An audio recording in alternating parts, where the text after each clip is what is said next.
welcome to the Never Yield podcast. Today is Friday, May 1st. We got a little solo edition of the pod today. Hope everybody is doing well. We'll call this the Never Yield Podcast Express. As we'll hopefully have a short pod today, just kind of go over some of the latest news. There's not been a ton going on in the world of sports, but there has been some big news in the world of Razorbacks basketball. We'll go over that and their search for a 5-man and how it's going, and it's not going good. Looks like Cal's taking another L in the search for a post player. We'll break all that down and why we think that's happening. The NCAA tournament is not officially expanding, but it is pretty much all but done, I think you could say. We'll talk about that. Certainly not a fan of that. Just a bad day in the vibes world of things that I hold cherish to my heart. Everything's changing or not going good, unfortunately. We'll get into all that. The Diamond Hogs have a huge series with Ole Miss, number 17 ranked Ole Miss, at Baum Walker this weekend as a jockey for some late season positioning to try to get a good tournament seed. They're more than likely going to be a 2 seed on the road in the regionals, unless they just get really hot and go 7-2 or 8-1 these last 9 conference games. But we'll break all that down today. I think we have to start with the latest news with Abina Akizi. We've talked about Akizi a lot on this show, kind of who he is, where he is. He's obviously a 2027 recruit, number 2 player in the country, 7 foot, 7'1" center that's 99% going to reclass to 2026.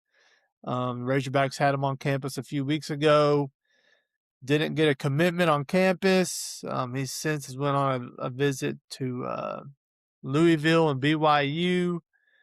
He had a visit scheduled with Michigan, but I think once Mustafa Chop committed to Michigan, he canceled that visit. Big news today on Thursdays we're filming this. Everybody you talked to thought Akizi was definitely Arkansas was a front runner. Let's put it that way. Everybody knows that Arkansas needs a 5. Everybody knows that, Cal's one of the best recruiters in the country. If Akizi would have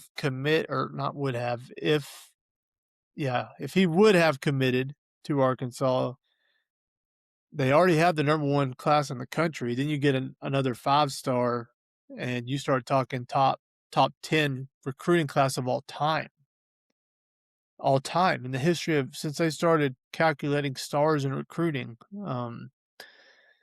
But it's looking like that's not going to happen. There's a crystal ball from Travis Branham of 24/7 Sports, I believe, that he has given his crystal ball for Akizi to Louisville. Kind of really threw everybody for a loop today. Like I said, everybody, all the national guys, a lot of the local guys, and I'm sure the staff, Cal and the staff, thought that they were sitting really good with Akizi. That would have answered a lot of questions. We've talked about some of the concerns we have, of still throwing a true freshman that's actually a high school senior out there against, Ruben Chinelu next year of Florida.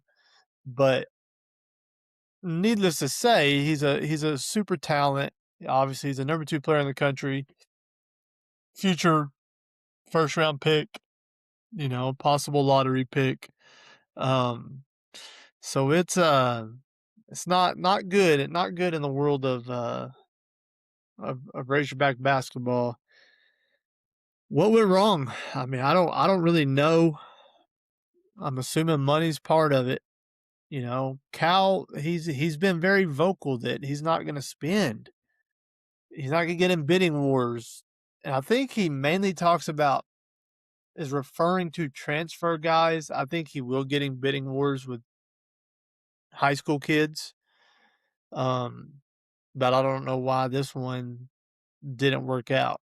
Uh, it's not official. He's not committed to Louisville. But Travis Branham is one of the best in the business. He has over a 90% success rate on his crystal balls. Usually, when he puts in a crystal ball, he's right. Um, he could be wrong, but his track record says that he's probably not wrong. Um, you would think Akizi, the selling point was obviously Cal. Cal is point guard you or guard you.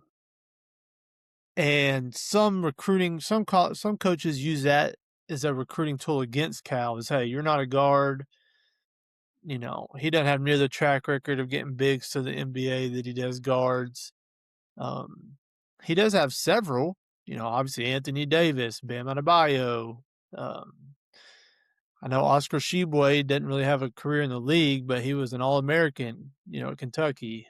And there's several more. Karl Anthony Towns, you could just there's several, but it's still not the same. They're so guard oriented. He doesn't develop post players. All he does is throw them lobs, and ball screens and go sit in the dunker spot and get ready for a lob. And maybe that got to Akizi. Another thing is everybody thought, well, Arkansas doesn't have a post player. Why would he not want to come in right away, be almost a guaranteed starter, guaranteed from day one starter, and just not have to really worry as much about, getting pulled out for mistakes because they're going to let him play through mistakes because they don't got nobody else. And you would think that would be appealing to Akizi when you look at, who Cal's put in the league and not having to worry about coming off the bench. You're going to get all the playing time you want. You got a Jordan Smith Jr., elite guards, You would think that would be appealing to him, but from what I've heard, Louisville played the other side of it. The Razorback faithful were thinking, well, yeah, you go right on the bench at Louisville. They signed the #1 portal player, Flory Budinga from Kansas. He was asking $5 million, supposedly $5 million. So what's he going to go to sit on the bench while Flory, get a year to develop behind Flory? Because Flory's going to be the dude. I don't care how good Akizi is. He's not going to come in and be better than Flory Budinga. He was the #1 player in the portal. So it's kind of odd that he'll, but obviously Louisville can flip that narrative. Louisville's not saying, hey, you're going to have to come ride the bench behind Flory and wait your turn. They're saying, hey, you're going to learn from Flory. You're going to get better playing against him every day in practice. You're still going to get 15 to 20 minutes a game. And, if you struggle some, then we're not just going to let you go out there and just die and just keep getting killed. Like, we're going to pull you out. We got depth at that position, and we're going to let you learn. Everybody's got a different opinion. I've heard Akizi has a huge circle of people that have his ear, probably more than someone needs. You got a bunch of different opinions coming at you. But ultimately, I'm assuming, I know Flory does have some ties to, or not Flory, Akizi does have some ties to Louisville. He lived there a little bit when he was younger.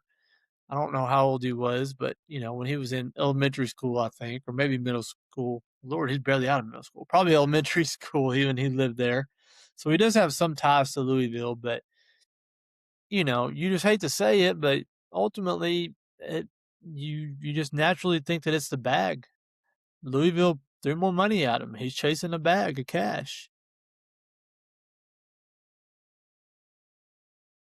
I heard that money wasn't a factor with him or with Arkansas when it came to Kesey. They were willing to pay up and overpay, and Lord, I would hope so. I mean, you pretty much, we don't know exactly who all came to campus on a visit. Obviously, Bowser did, but you passed on the top 15, 20 centers in the portal, throwing all your eggs in this basket of Akizi, and now it's looking like you're not going to have any of them.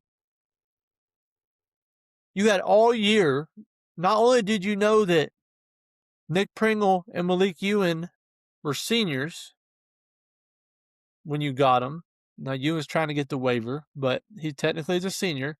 You knew it when you got him that you were going to have to go in the portal and get bigs. You knew that a year ago. And then they didn't produce, especially Pringle, Ewan a little bit, but then they didn't produce to what we thought they would. So then it was even over-exasperated that you have to go and address the thing that held you back from getting to the next level. That's your interior presence, offensively and defensively. That was your interior presence. Everybody knows it. Someone who's never watched a game of basketball in their life could watch one Razorback game, and they knew that this team was piss poor, physicality-wise, in the post on both ends. And we're whiffing. Cal's whiffing. Nothing. We're just going to go into the year with Paolo Samito and Cooper Bowser, and I guess we'll have to play J.J. Andrews at the 4 and Billy Richmond. I don't know. I mean, I know you got Mika. Obviously, we were really excited about Mika on the last pod, but he's not the physical presence guy that you can throw in there against Condon from Florida. Just kind of at a loss, honestly. I think Cal's really, really, really whiffed on this one. There's no other way to put it. This roster is a top 4 or 5 roster in the SEC as is, I think. Without Malik Thomas, I still think they're a top 4 or 5 roster in the league. If you added Akizi, and then you add Akizi, you'll probably be a top 3. And if you add Malik back, you're number 2 probably. You're probably behind Florida no matter what you have coming in. In terms of just like preseason rankings, but I know it sounds spoiled, but we're ready to get past the Sweet 16. It just is what it is. Like, and you knew your weaknesses, you knew where you got exposed, and for whatever reason, I mean, it's just a big L. That's what it is. We've taken an L. I think the top 27 centers in the portal are committed, so there's nobody left worth a dang. So you have 2 options. You go overseas and get somebody that may or may not be ready. We went overseas and got Big Elmer last year. Elmer wasn't ready. He didn't play at all, except for against Alabama. You go overseas and get somebody, or, you just take a chance on a bruiser. And here's the deal. In Cal's system, you don't have to have some big guy that you throw the ball into on the block and say, hey, go get us a bucket 10 times a game. Like, we need somebody that's physical, that can play elite post defense, that can get in there and bang around, that can rebound, block a few shots, and dunk it. That's what we need. Are there any of those even left? I don't know. Like I said, almost the top 25 are all committed somewhere. So it's almost like Cal just passed on all these guys because he was putting all of his eggs in the Kesey basket. And according to Travis Branham and his crystal ball, Kesey's going to Louisville. I have a hard time believing we're going to walk into the season with Paolo and Bowser as our starting post players, our starting bigs. But it's what it's looking like. Maybe I'm assuming if Malik Ewan can get his waiver, maybe he'll come back. I don't know, but this is one frustrated Razorback fan. Yes, we have the number 1 recruiting class in the country. Isn't it funny how from one pod to the next, last pod we were on cloud 9, we were doing cartwheels. jumping, cheering, so excited about the Mika commitment. And now today, with the news of the Kesey, we're just like, just a kick in the nuts, man. It's really frustrating. You just feel like you're 1-5 away from being a top 10 preseason team. You're one big away from being a top 10 team. And we're just not playing the game. We didn't even get the guys on campus. We don't know, obviously, all the communication that was had in the talks, but it's not like we had 7 centers come on campus and we just got turned away by all of them all and they picked somebody else. That's not what happened. We're not even pursuing a bunch of these guys. So I don't know, folks. It's hard times right now. It looks, as of today, as bad as Nick Pringle, Malik Ewan were the majority of the year. As of today, we're going to be worse off next year down there than we were this year. Period. End of story. So buckle up. I'm sure Cal's going to go do something. He'll go get some guy from Israel or Germany or who knows where, Lithuania or something, and hopefully it works out. But those guys don't always pan out. They do sometimes. Look at what Illinois did this year, but they do not always pan out. So that's the latest on Obinna Ekezie. Hopefully Travis Branham's wrong, but he is his record speaks for itself. So we should know something this weekend by the pod on Tuesday. I think we'll know what Ekizie's doing, where he's going, and maybe Cal can sneak in at the 11th hour and pull something out of his rear and make him change his mind. But if he doesn't, like I said, this wouldn't be a huge deal if this was 2 weeks ago and there were still 10 guys left in the portal. But they're all committed. Obviously, Mustafa Cham committed to Michigan. We talked about him a lot on this pod. Jop, I think is how you say it, committed to Gonzaga. Talked about him a lot on this pod.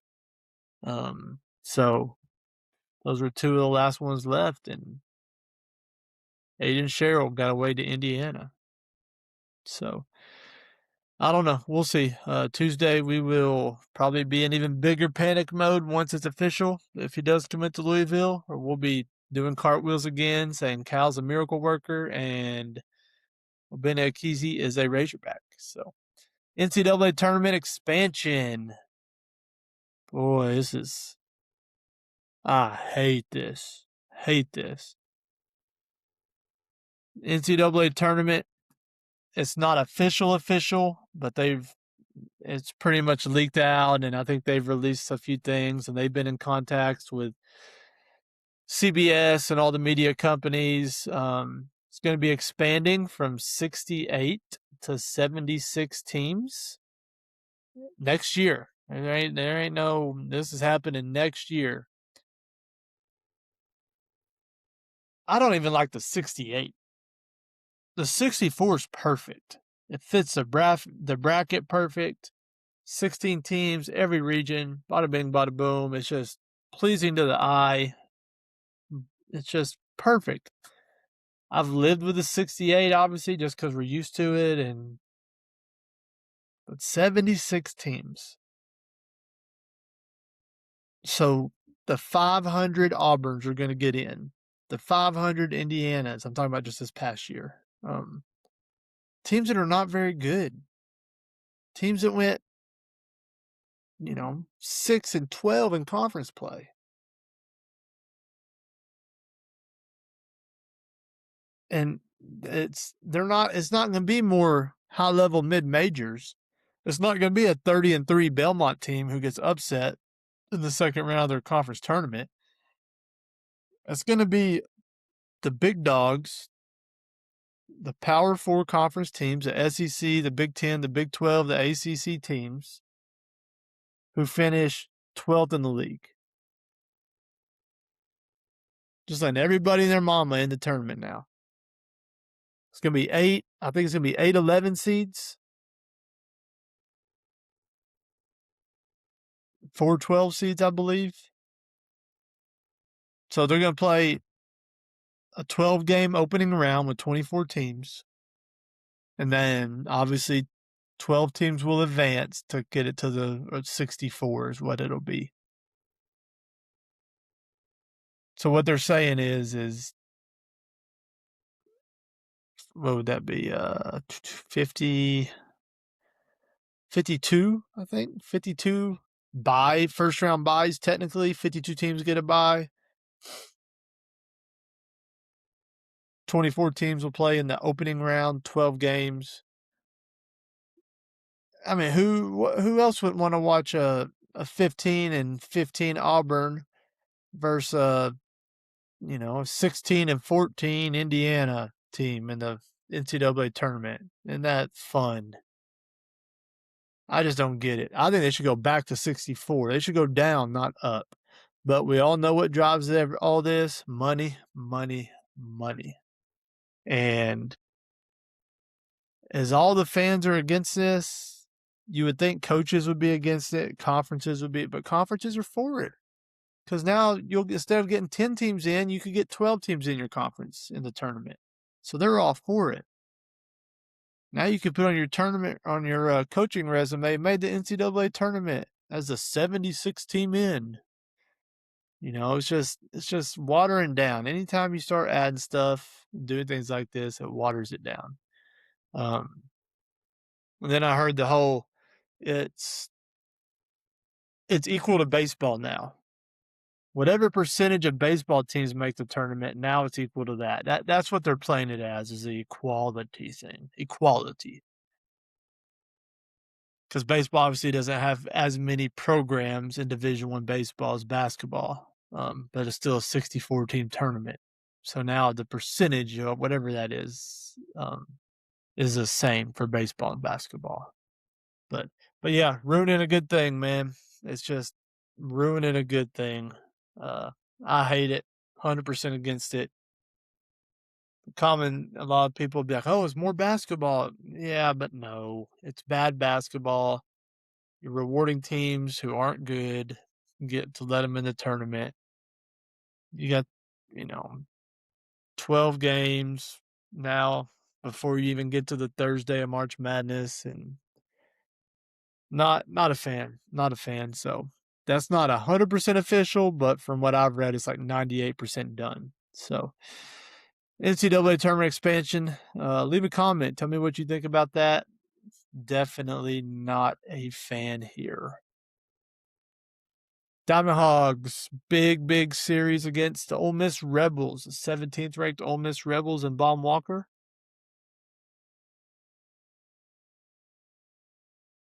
Man, Arkansas and Ole Miss, man, when they used to meet in baseball, it was a dogfight. It was our biggest rival for a long time. Bianco and Dave Van Horn, I don't get vibes that they like each other. They're the two longest tenured coaches in the SEC. We've been better than Ole Miss a majority of years, but then they went on and won that national championship a few years ago as being one of the last teams in the field. They were a bubble team. They were not good. They got hot at the right time. Then they beat us in Omaha in the Final Four. This series doesn't quite have that same feel. Two top 10 teams going at it. But Ole Miss is better. They've been down the last couple of years since they won their national championship. They've not been very good. But like I said, they're ranked 17th. They got some offensive firepower, as they usually do. They took 1 out of 3 against Georgia at home last week. So just like us, we took 1 out of 3 from Georgia. You just don't have a ton of confidence, except for on Friday night. Hunter Deese has got to be your guy. He's been pitching really well. He's got to come out on a Friday night at Baum, and lock it down. You think of those big Friday night starters, prime time in Baum. There's been some great games, great pitchers. I think of Blaine Knight, obviously Isaiah Campbell. Obviously Hagen Smith. There's been a bunch of good Friday night starters that you have a lot of confidence in. Hunter Deese has been pitching really well. He's obviously not on the level of those guys yet, but he's really been pitching well. So hopefully the Diamond Hogs can win a series at home. I don't care what the team's ranked. You should always win 2 out of 3 at Baum, if not a sweep. But there's still just a lot to be desired from this baseball team, man. It's interesting. We'll see. Hopefully they can get hot heading into the tournament and make a run in the postseason. So, NBA playoffs update real quick. First round is wrapping up pretty soon. The Thunder swept the Suns, so they have already advanced. They're awaiting the winner of the Lakers and the Rockets. Lakers won the first 3. Rockets won the last 2. So Kevin Durant and Houston are trying to make a push here late. KD has been hurt, but we'll see. Minnesota Timberwolves lead the Nuggets 3-2 in that series. And then the Spurs have already advanced past the Blazers. So I think we're looking at a Spurs Thunder Western Conference Finals matchup, which will be a lot of fun. SGA versus Wemby. That'll be a really good series. The Spurs have done a great job in their rebuild for sure. The Magic lead the Pistons 3-2. 8 seed beating the 1 seed. Obviously, I'm cheering for the Magic and Anthony Black.